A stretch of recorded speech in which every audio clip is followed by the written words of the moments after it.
class. If you'll open your workbook to page 41, your Bibles to the book of Esther. We're going to be studying today, and Lord willing, Wednesday night, the book of Esther. And within that book, we see the providence of God.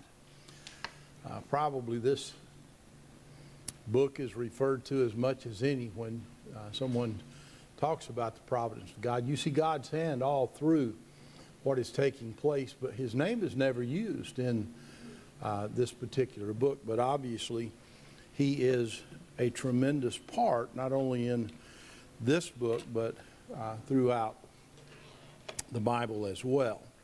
It's good that we can be here.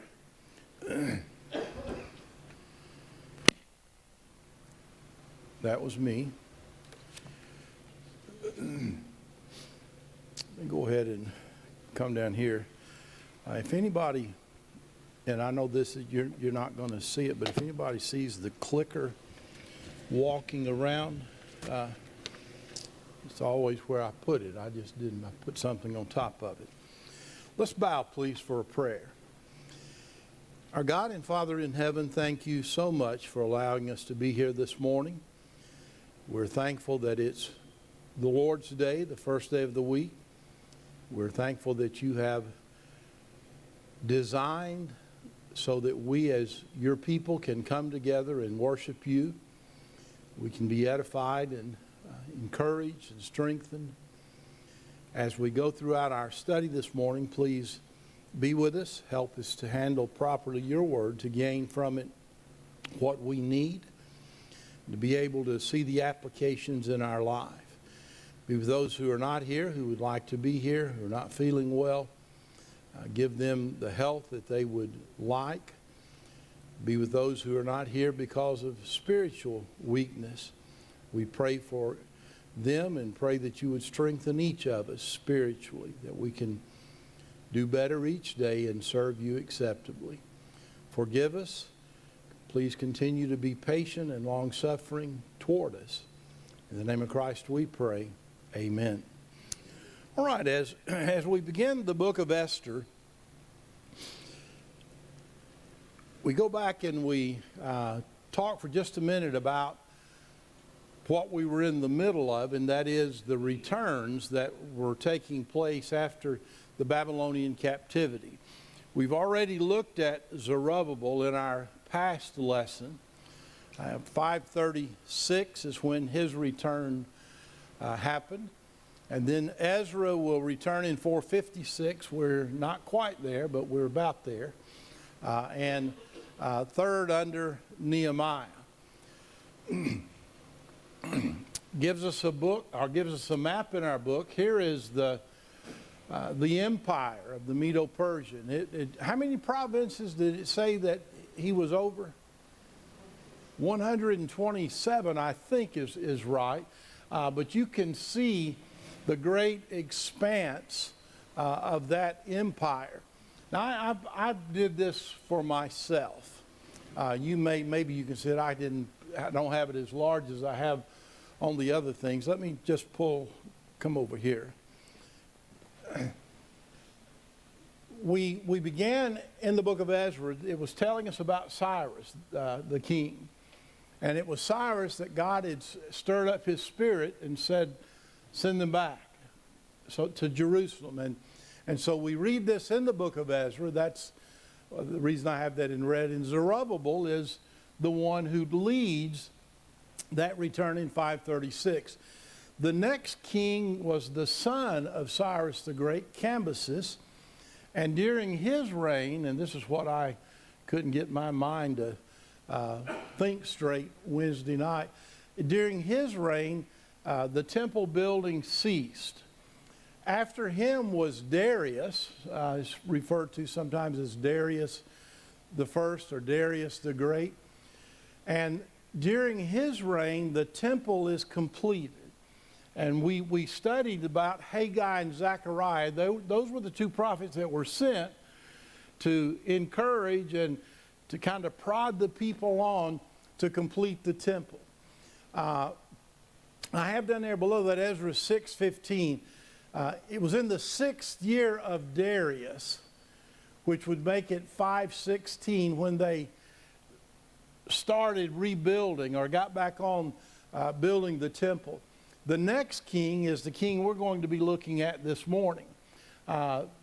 Most translations, or many translations, call him Ahasuerus. I've tried to pronounce that. Some translations simply say Xerxes, and they're the same person. They're used interchangeably. Xerxes the first. There are other Xerxes, or Ahasuerus is who we're going to see as king during the book of Esther. Now I want to come down to this next section. Artaxerxes, he ruled from 464 to 423. I have in parentheses Ezra, his return was in 458 BC. Ezra 7 begins with the reign of Artaxerxes. Chapter 7, verse 7 says, chapter 7, verse 7 says, in the 7th year of Artaxerxes. That's when Ezra comes to Jerusalem, in the 7th year of Artaxerxes. His reign begins at the beginning of the chapter. 58 years have elapsed between Ezra 6:22, and that's where we finished in our study of Ezra here a couple of weeks ago, and chapter 7, verse 1.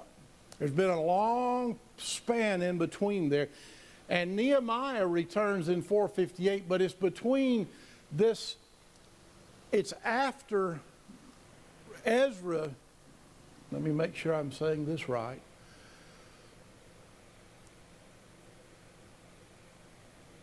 Esther falls in after Zerubbabel and before Ezra. I think I've got that right. We'll look at it here in just a minute. But anyway, that kind of gives us an overview of the timeline of what is taking place here.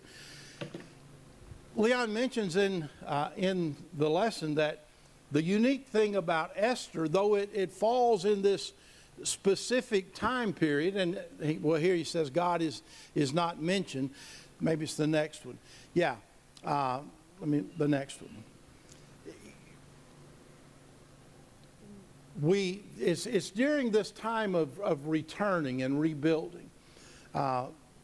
Here's this wicked administrator, Persian administrator, Haman, and he despised the Jews. Why did he hate the Jews?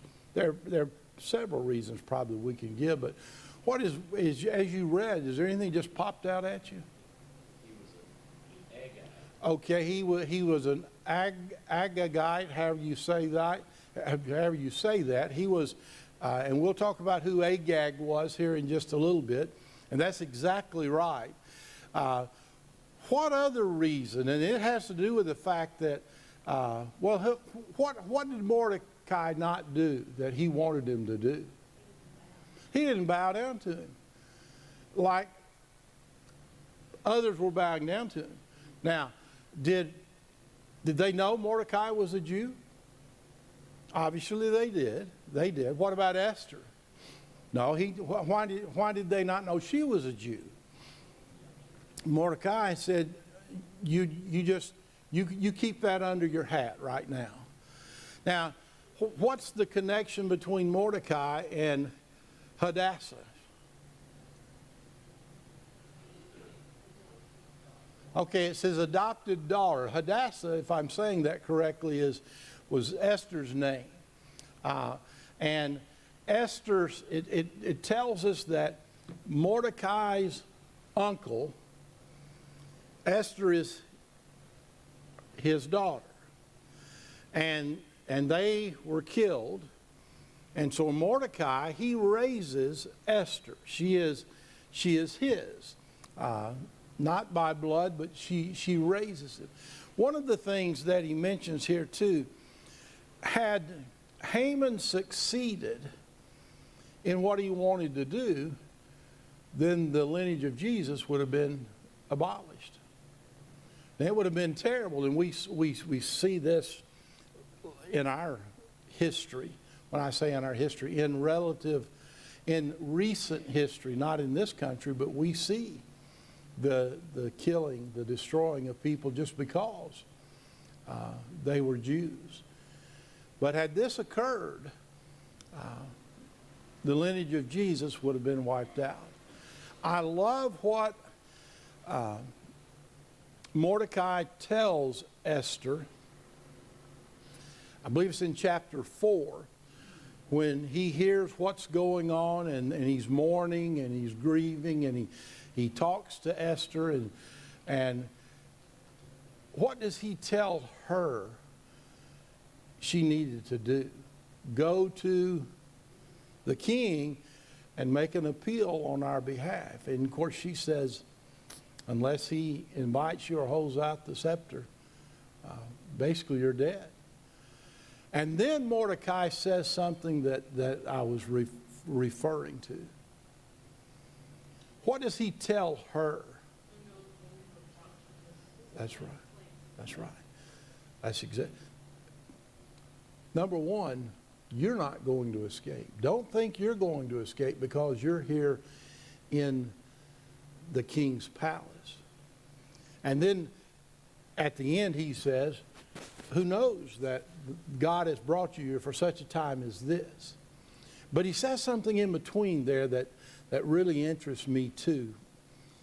He says, if you don't do this, what will God do?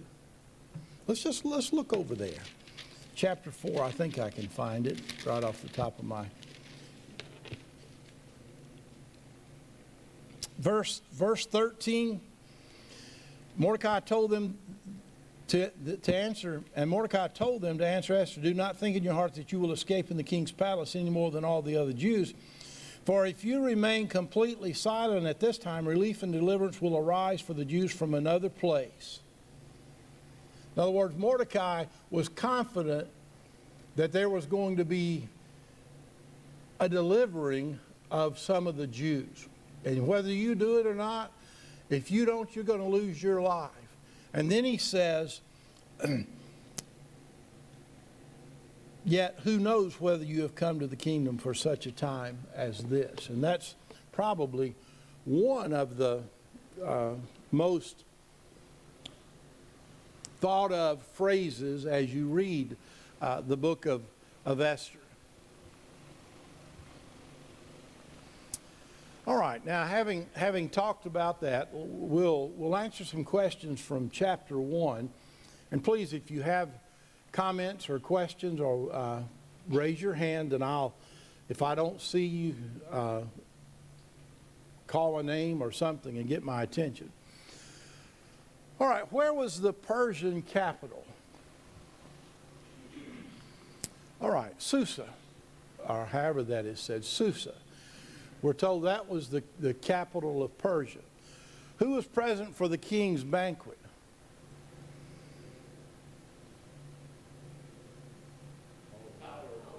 Okay, the powers of Persia and Media. He says all his princes and attendants, the army officers of Persian Media, the nobles and the princes of his provinces. So we would say all of the higher ups, important people, big wigs, what are you going to call them? They were invited. How long did this feast last? 180 days. That's about half a year. That was a feast. That was a long time. After this, who was invited for a banquet lasting 7 days? Okay, the common people, the attendants there at the palace, from the least to the greatest. So I would have been invited to that. At this point, what command did the king give? Now I want to stop right there. I was trying to figure out who else gave a feast during this time. Okay, the queen did. And to whom did she invite, or to whom did she give this feast? To the women. So here, Vashti, she gives a feast.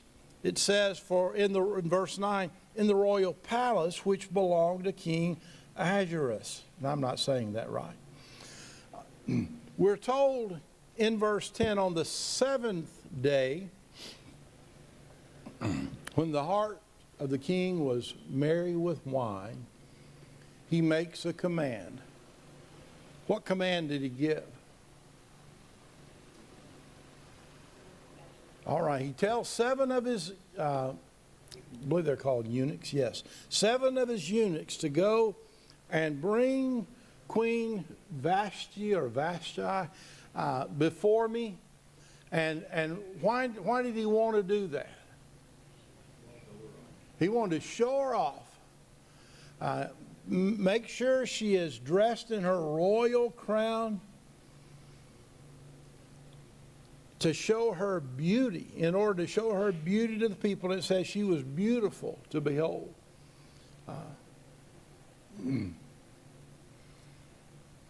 I guess I can just ask this. What do you think about that? Pardon? Well, he is. You're absolutely right. He's prideful. That's absolutely right. What would that be, you think, unusual for a king to do? I wouldn't think necessarily.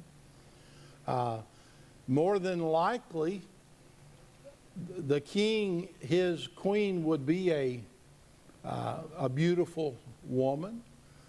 And what was her response? Not going to do it. No. She refused to come at the king's command brought by his eunuchs. And the next verse tells us about Xerxes. I'm going to start calling him Xerxes. That's a little easier for me. How did he respond? Man, it says he was furious, and his anger burned within him.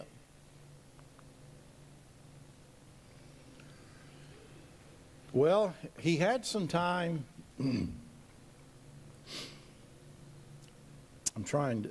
Verse 13, King said to the wise men who understood the times, for this was the king's manner toward all who knew law and justices, and he mentions those who are close to him, who had access to him. They rank the highest in the kingdom. What shall we do to Queen Vashti according to law, because she did not obey the command of Ahasuerus brought to her by the eunuch? And one answered and said, what? She not only wronged you, she's wronged everybody else. And when this gets around, what problem is there going to be? Okay, going to influence, that's right. There you go. Going to influence others so that no women will despise their husbands, or all of them will despise their husbands when in their eyes. And so in order to keep that, or to make, I guess, to make the point, what was told the king that they thought he ought to do? Okay. Don't ever let her come back in your presence. You take her out of her place, and you find somebody to replace her. And so there's the first chapter of Esther. Here, the royal edict we just mentioned. He puts this note in the book. The text is not to be read as if approval is given to King Ahasuerus. The point is that this is what paves the way for Esther to be selected as queen, that she might be used in bringing about God's eternal purpose. This occurs, and as it occurs, here is the opportunity for Esther to be appointed king. There's a picture in the book of a waterway. It was in this area the Hellespont, that Xerxes marched the mightiest army on earth over a pontoon bridge. It separates Asia from Europe. And this is when he decided to invade Greece. The great feast of Esther I was in preparation for this battle. Xerxes and his forces were defeated by the Greeks at Salamis. He married Esther the following year. All right. No mention of Esther in chapter 1. We come to chapter 2, and we're introduced to Esther. Chapter 2, verse 1 says, "After these things, when the wrath of King Ahasuerus subsided, he remembered Vashti, what she had done, and what had been decreed against her." And so his attendants have an idea. And what is this idea that they tell to the king? Yeah. You go out, send people out into all of the provinces and gather all the beautiful young virgins, bring them to the citadel, put them in the women's quarter. It tells who they're under custody, Haggai, the king's eunuch, and then let beauty preparations be given them. And so that's what happened. They gather all the beautiful young maidens. They bring them there. They give them beauty preparation. I don't guess it. Maybe it's like going to a spa today. I don't know what it's like going to. But here it gives them, and it says the thing pleased the king. And then in verse 5, we're introduced to Mordecai. In Shushan, the citadel, there was a certain Jew whose name was Mordecai, son of Jair, the son of Shimei, the son of Kish, a Benjamite. Kish had been carried away from Jerusalem with the captives who had been captured with Jeconiah, king of Judah, whom Nebuchadnezzar, the king of Babylon, had carried away. And Mordecai had brought up Hadassah, that is Esther, his uncle's daughter, for she had neither father nor mother. And he explains that. The young woman was lovely and beautiful. When her father and mother died, Mordecai took her as his own daughter. When it says she has neither father nor mother, we know, based on what the next verse says, that her parents had died. And we're told she was lovely and beautiful. So when the decree of the king is sent out, Esther is one of the young virgins chosen. Verse 9 says, "Now the young woman pleased him," that is the king, "and she obtained his favor. So he readily gave beauty preparations to her besides her allowance. Then 7 choice maidservants were provided for her from the king's palace, and he moved her and her maidservants to the best place in the house of the women." The next verse tells us the fact that Esther did not reveal that she was a Jew. Where was Mordecai during all this? He's at the gate. He's at the gate because he can't go in, and he wants to know about his adopted daughter. How is her? Well, it says that each woman's turn came to go to King Ahasuerus, verse 12. After they completed 12 months preparation, so there was a year's time. This was according to the regulation for the women. The days of preparation point 6 months with what? Oil of myrrh, and 6 months with perfumes and preparations for beautifying women. You may have a translation that use the word cosmetics. Anyway, they were preparing.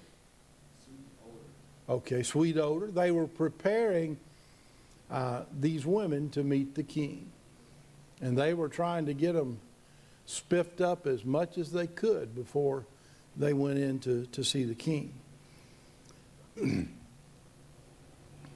What could they take with them in to see the king? It says whatever they wanted. That was from the women's quarters. What did Esther take?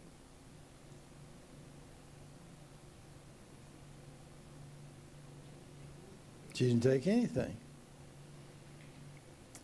The middle of verse, or toward the end of verse 15, she goes in with the king. Esther obtained favor in the sight of all who saw her. So Esther was taken to King Ahasuerus in his royal palace in the 10th month, which is the month of Tebeth, in the 7th year of the reign. He loved Esther more than all the other women. She obtained grace and favor in his sight. He made her, well, it says he made a great feast, the feast of Esther. He proclaims a holiday,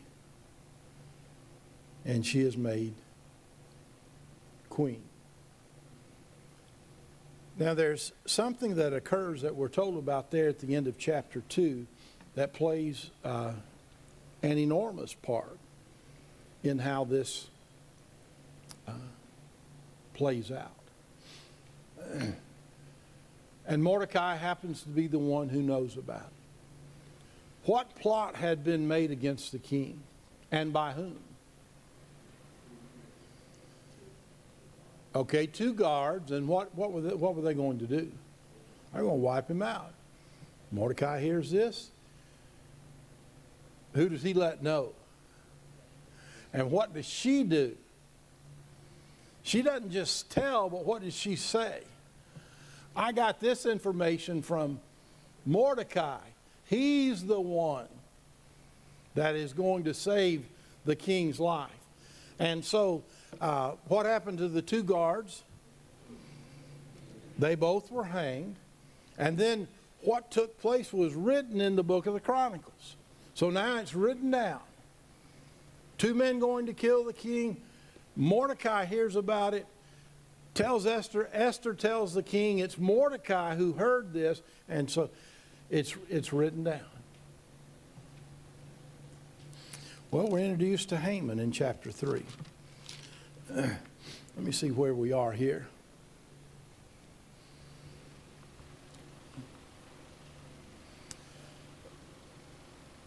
We'll just answer these questions. We pretty much have covered them.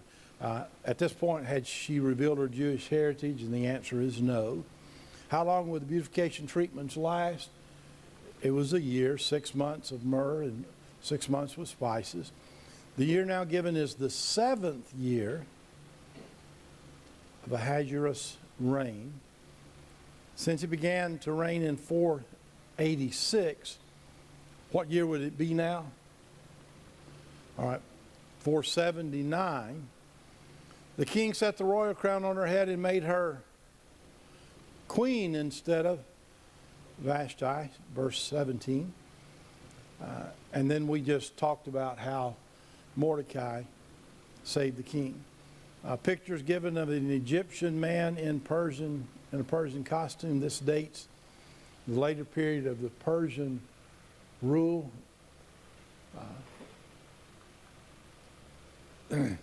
Now we're at chapter 3. So here is another character, person, who we're introduced to, and that is a man by the name of Haman. Verse 1, we are told, after these things, King Ahasuerus promoted Haman, the son of Hammedatha, the Agagite, or and advanced him and set his seat above all the princes who were with him. And so now Haman, he is he's elevated. He's over all the other princesses.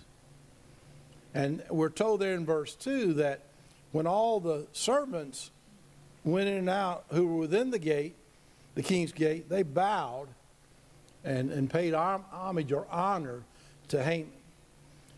Mordecai wouldn't do it. And I think one of our questions deals with this. Why would Mordecai not do that?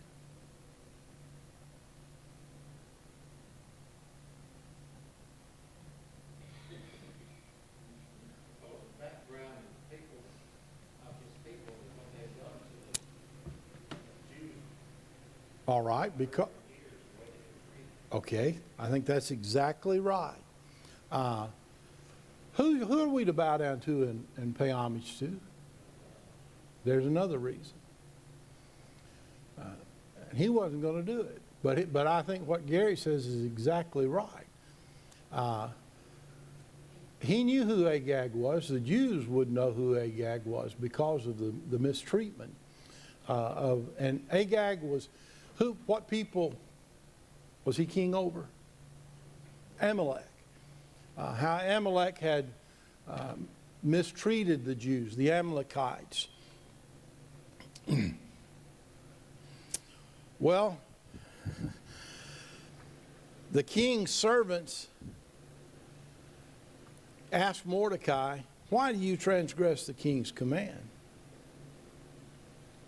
And he wouldn't listen to them. And so they go tell Haman.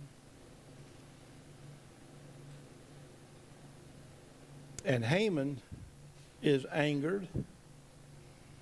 And what he wants to do, he'd just like to kill Mordecai right there. And so what he decides to do in order to get rid of him, what do I need to do? I just need to declare something, and I'll just get rid of all the Jews. And so verse 7 says, in the first month, which is the month of Nisan, in the 12th year of King Ahasuerus, they cast pure, which means what? They cast lot, that is the lot, to determine the day and month until it fell on the 12th month, which is the month of Adar. And so they're casting lots, whatever that might be. And they cast until when? Oh, here's the month, the 12th month, Adar. So they decide a day, they decide a month, and then Haman goes to the king, and he says, there's people scattered all throughout your kingdom, and they don't keep your law. You need to get rid of them. And typically when people wouldn't keep the law of the king, what did the king do? He just eliminates them. You don't have a problem with them anymore. And this is the suggestion that Haman makes. Verse 9, if it pleases the king, let a decree be written that they be destroyed, and I will pay 10,000 talents of silver into the hands of those who do the work to bring it into the king's treasuries. He not only wanted, we'd call him a hitman. I'll give this much money for those who carry this work out, and it'll go into your coffers. It'll go into, pardon? Very high bounty. Yeah, very, very high bounty. That's exactly right. And so verse 12 says, the scribes of the king were called on the 13th day of the first month. They write a decree. They send it to every province in the language of the people that live in that province, in the name of the king. And they send it how? It says by couriers.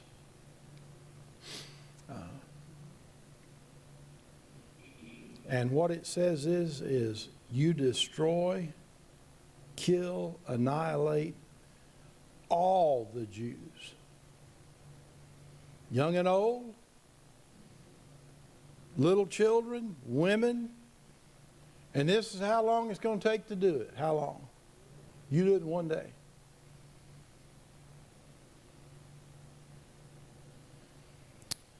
Well, that concludes chapter 3. Does anybody want to make any comments at this point? We will read some things that we have here in the book. Haman is the son of Hammedatha, the Agagite. The enemies of the Jews, we're told there in chapter 3, verse 10. Looking ahead to chapter 8, verse 1, he is Haman, the enemy of the Jews, and also Haman the Agagite. I'm not sure exactly how. Okay. Why are there repeated references to the fact that Haman was a descendant or was an Agagite?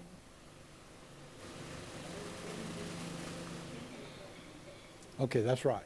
The Amalekites were the enemies of the Jews. Who was Agag? We answered that. He was the king of Amalek. Historically, how had the Amalekites been enemies of God's people? Exodus 17 and Deuteronomy 25. And I've got some things up there. In Exodus 17, as the children of Israel are in the wandering in the wilderness, the Amalekites fight against Israel at Rephidim. And God tells Moses, you write this in a book as a memorial, recite it to Joshua, that I will utterly blot out the memory of Amalek from under heaven. So it was God's decree that because of what they had done, that it be written down, that Moses passed it on to Joshua. Here's what is going to happen. And you know, if we don't have that understanding when we come to 1 Samuel and we read about 1 Samuel chapter 15, Samuel tells Agag through God, you go and you destroy all the Amalekites. You think, well, why are they doing that? Well, here's why.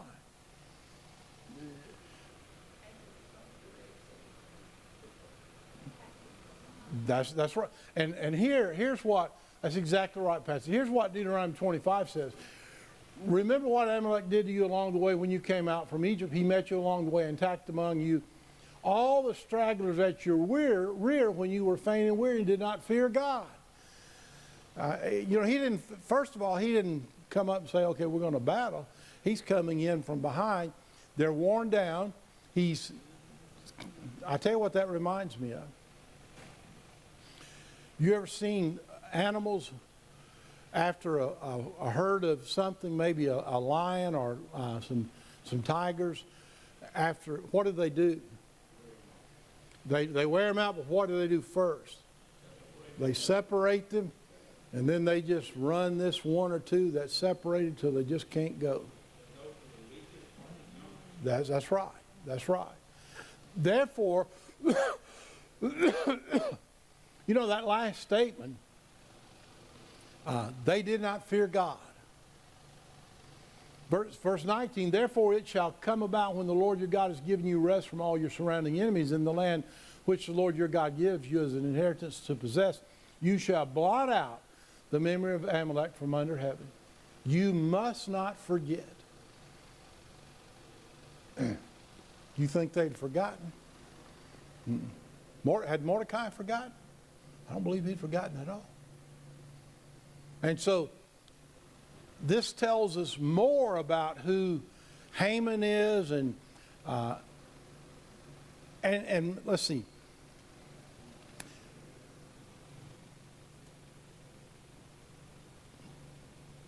Because that's not what I wanted to see. That's not what I want to see. We'll get to it here in a minute. One of the slides or passages, statements in the book is that these people weren't just an enemy of the Jews, they were enemies of God. They were enemies of God.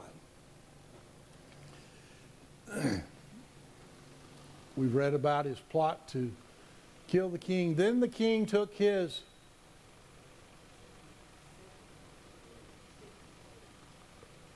signet ring from his hand and gave it to Haman, the son of Hammedatha, the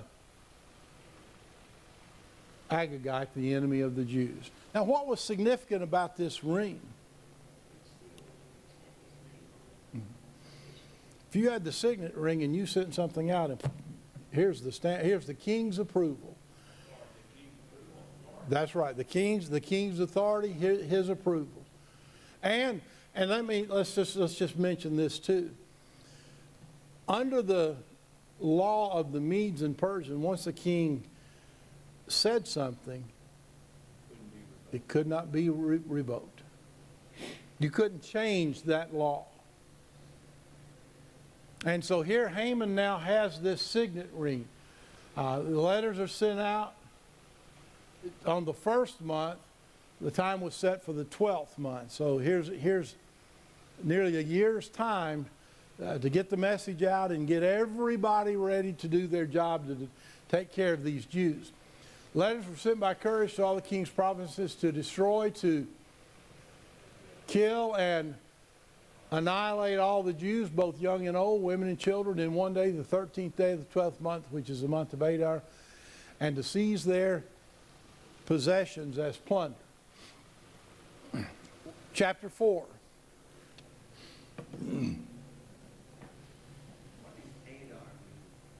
That's the name of, let me go back here. That's the name of the 12th month. I think it would be Hebrew. I meant to, if you'll notice throughout this book, we're told here is the first month, the name, maybe the 7th month, the name. And but that's what it is. It would be comparable to our December, because it's the 12th month. That answer that? Okay. Mordecai asked that Esther intercede.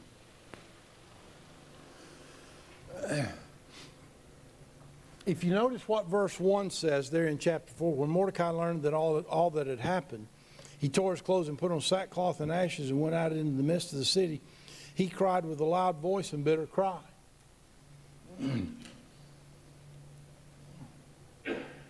You know, somebody might say he was making a scene. Right outside the gate of the White House. That's right. Here's a protester, and just you know, he's not. Here it's loud. His crying is bitter crying.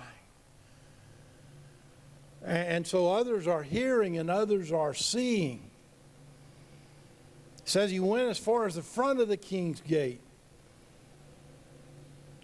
No one could enter with sackcloth, clothed with sackcloth. And then as this decree is sent out throughout the provinces, there's great mourning among the Jews with fasting, weeping, and wailing.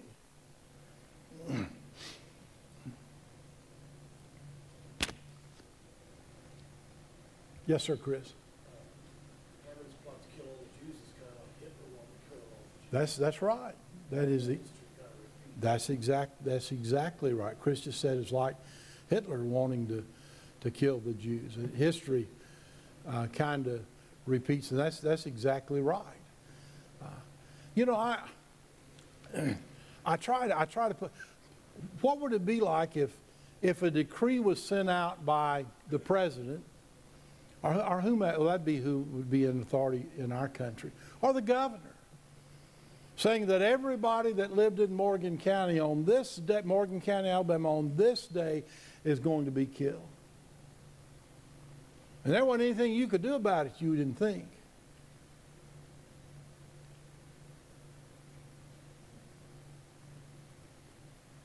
All the Jews in these provinces, every Jew in all of these provinces, they were going to be killed. And you can only imagine what we can read, but here is Mordecai there in the capital city, weeping bitterly, mourning in a loud way. And then as news spreads, you see this all over the provinces. People are fasting.